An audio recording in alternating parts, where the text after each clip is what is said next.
Hill's third, so I have to wear glasses because I'm a grandfather. Rocky Hill's third week of duty as a fireman began early on Monday. His training and his practice were over. He really was a fireman.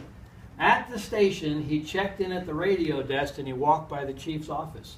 "Morning, Chief," he said. "Good to see you, Rocky," answered the chief. His voice was made harsh because of smoke inhalation. Uncle Rocky went to his bunk and put his bag under the bed. Then he made sure his helmet, his boots, his turnout coat, and his pants were already on the equipment rack. He joined up with Big Joe, who is the driver of the truck, and Bob, who is the captain. That's Uncle Rocky right there. And they were on the hook and ladder truck, and Uncle Rocky was the tillerman. Anyone know what the tillerman on a hook and ladder truck is? They stand outside of the You are so good with answers. Yes, sir. They go on the ladder. No, the tillerman, you know how a hook and ladder truck's got a driver on the back end? Yeah. So the thing can swing around the corners and not hit cars?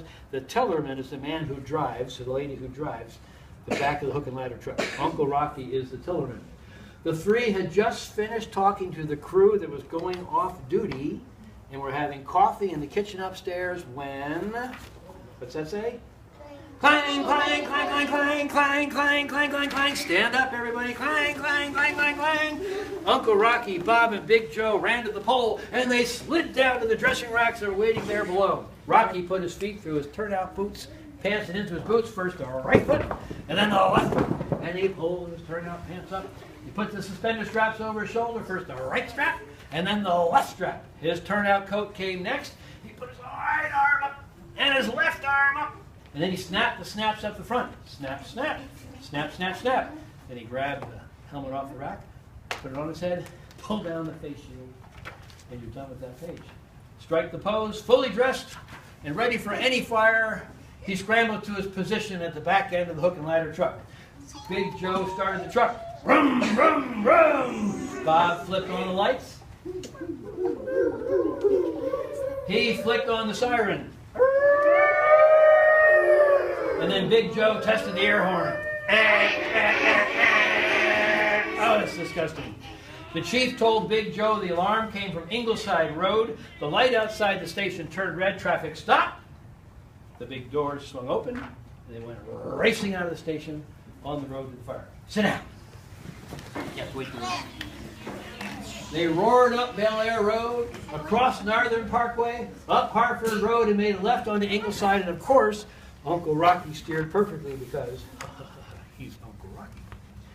Before they had even arrived, Uncle Rocky could smell the smoke, and he knew they would be facing a serious fire.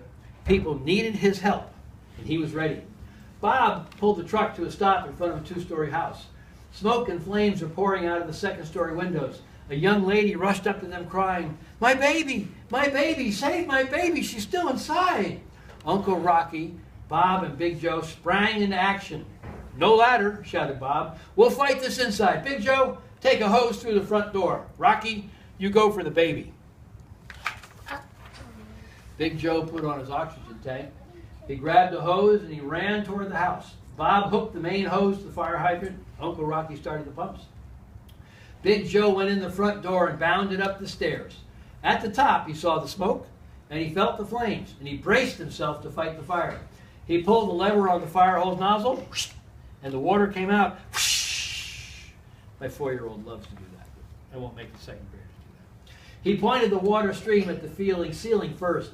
The water doused the flames and fell to the floor like a shower, and it put out more flames on the way down. Big Joe swept the water along the walls from the ceiling to the floor.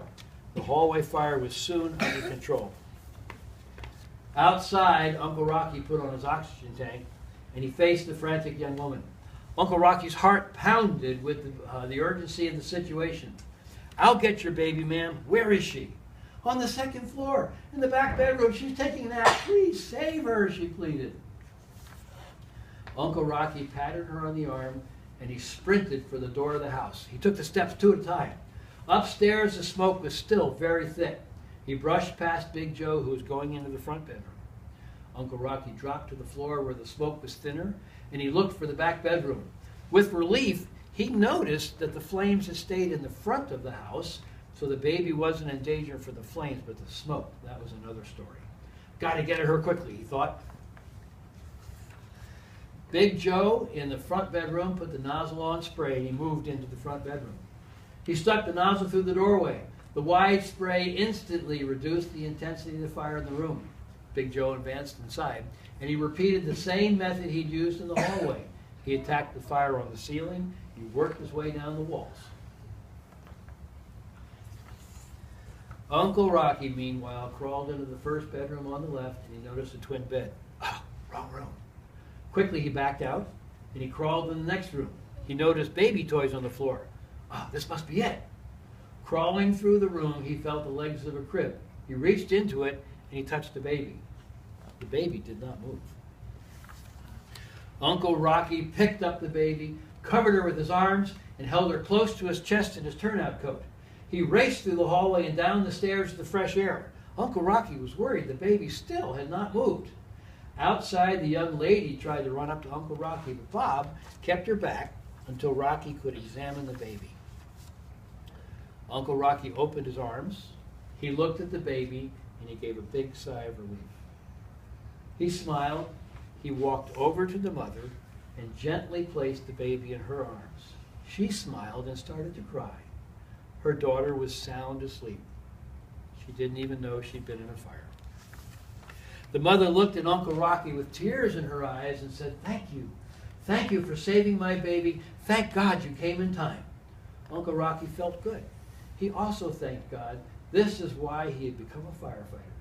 He looked in the mother's eyes and he said, "Glad to do it." So I didn't teach you that part. Every time Uncle Rocky gets thanked for his service, he says, "Glad to do it." So you're supposed to do that. Ready? Do this. 1, 2, 3. Glad to do it. So the phrase is, and he looked into the mother's eyes and said, "Glad to do it."